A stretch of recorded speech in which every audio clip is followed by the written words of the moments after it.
So viruses, fungi make up this thing called the microbiome and actually outnumber our human cells by 10 times. So there's 100 trillion of these microbes inside of our gut lining. The gut and the brain send signals to each other through the vagus nerve. The gut is sending signals to your brain through that nerve. 10, 9, 8. How do you turn this thing on?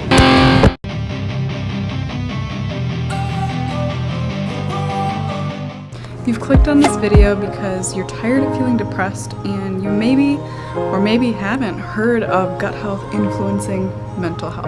Tired of feeling depressed every day and feeling like every day is a challenge. It takes so much energy just to get the basic things done that you need to find a solution. Perhaps you've heard before how gut health can influence the health of our brain and our mind, but maybe this is the first time you're hearing about it. Why does the gut health influence mental health? It seems like they're separate organs, separate places in the body. What is it that's causing the connection? Why do they have a relationship with each other? You will have answers to these questions by the end of this video. We know by now the number of bacteria in our gut, also viruses, fungi, they make up this thing called the microbiome inside of our gut lining, in our intestines and our colon, and these actually outnumber our human cells by 10 times. So there's 100 trillion of these microbes inside of our gut lining. It's hard to even imagine that number. Like I have a hard time wrapping my head around it. The gut and the brain communicate with each other, send signals to each other through the vagus nerve when our body knows that we have to throw up, or if you have to vomit, or if you're having diarrhea. Your gut is sending signals to your brain through that nerve. And 95% of our serotonin is actually produced inside the gut and held inside cells within the gut lining.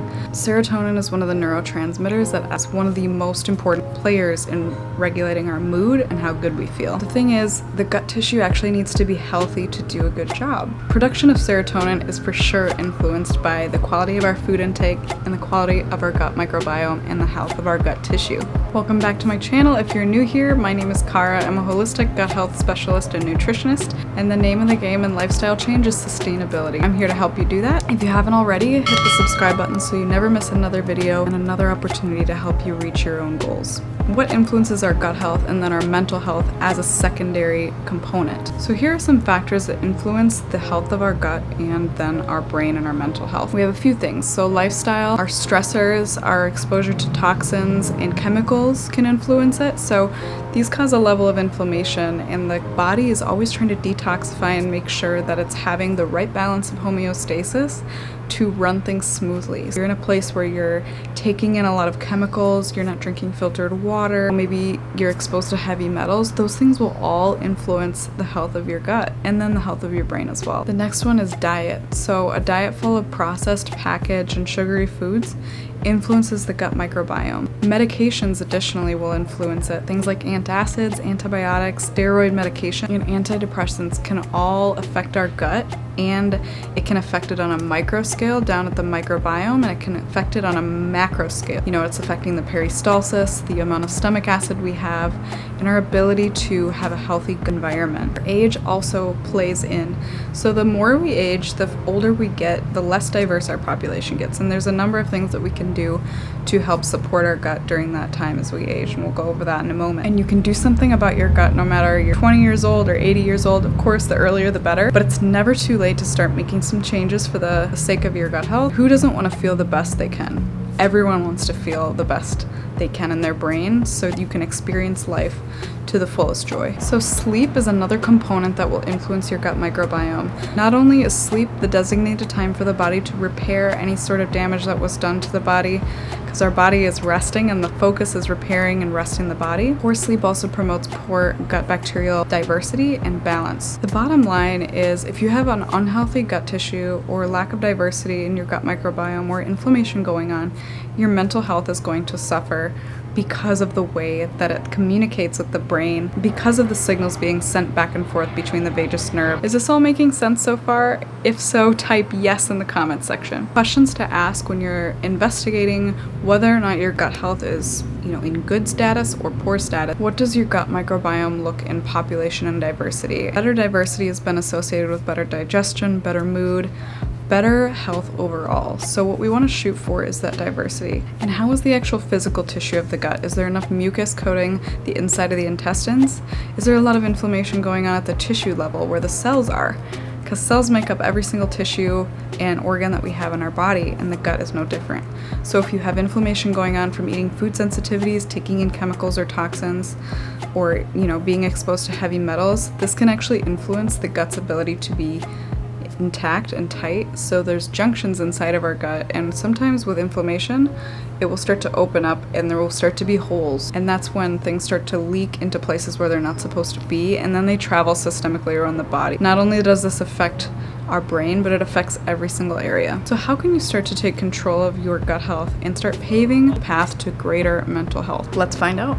The first way is to improve the level of stress that you're under by reducing the toxins that you're taking in. The first way that you can do this is to eat organic food that has not been raised with antibiotics or hormones, no pesticides on your food. These things actually do interact with our gut and the cells inside of us, on a very microscopic level once they're inside of the gut. And, we're eating food every single day, so this has an influence over time. The other thing is drink filtered water, so it's filtered of any impurities or heavy metals. One of the biggest culprits of food is actually meat. A lot of our meat, if it's raised conventionally, is treated with antibiotics and hormones. And so once those things are injected into the animal and we eat them, those things actually interplay with our hormones. Things can actually disrupt our own hormone balance. Number 2 is improve your diet. Shift your focus away from packaged, processed, and fast foods towards more whole foods. Shift your focus to foods that you can eat in its whole food form. If you're new to this, don't focus on cutting out foods or certain food groups all at once. Do things gradually by making healthier choices every single day or every single week to make it slow and not super drastic. If you'd like support with this, I offer one-on-one health coaching for exactly this. You can find the link in the description below. In terms of diets, I don't like to think of eating and prescribing to certain diets, but if you like to think of it that way because it's helpful and it helps you plan your meals better, the Mediterranean diet is full of healthy fiber, prebiotics to help feed those gut bacteria. It has healthy fats included. Olive oil and avocados, those steer us away from eating the trans fats, which are more inflammatory. So the more that you can take a look at eating seasonally and eating diverse, the more diversity you're going to be providing to your gut microbiome, and that's going to get most legs of support possible. And then in turn, this will help support your mental health. Additionally, you're going to want to start incorporating prebiotic foods, fruits and vegetables, asparagus, pears, bananas, and also start incorporating some probiotic foods like yogurt, sauerkraut, and kimchi. Those things are all really, really good. Fermented vegetables as well. Additionally, you can take a probiotic, 5 to 7 different strains inside of it. If you take less, it's not supporting diversity in your gut microbiome as much as it could. And then the other thing is it's helpful too to start looking for spore-based probiotic, things that are soil-based and they are encapsulated inside an endospore. The theory here is it can make its way further into the intestine before the pH of the stomach acid kills some of the bacteria. This might be the strongest option. More viable bacteria make it to the small intestine. When you're taking your probiotics, take them on an empty stomach or with a light meal, because there's less stomach acid present at that time. A lot of stomach acid will actually kill more of the bacteria inside of your probiotic. And then always checking with your doctor if you're immunocompromised or are being supervised by a physician, just to make sure that you can incorporate these foods safely. Fourth thing is movements. Improving your movement will help support a healthy gut microbiome as well as healthy digestion. So getting a minimum of 150 minutes per week of something like walking, swimming is a good one. I like strength training as in addition to walking. Not all of us have access to a pool. Not only does this support endorphin release in your brain, these chemicals help us feel good. It's our body's natural anti-anxiety and calming drugs, and we can get them by regularly exercising. For more ways to heal your gut, I would suggest watching this video next. Make sure to hit the like and the subscribe button and hit the bell notification so you don't miss another video. I'll see you in the next one. Take care.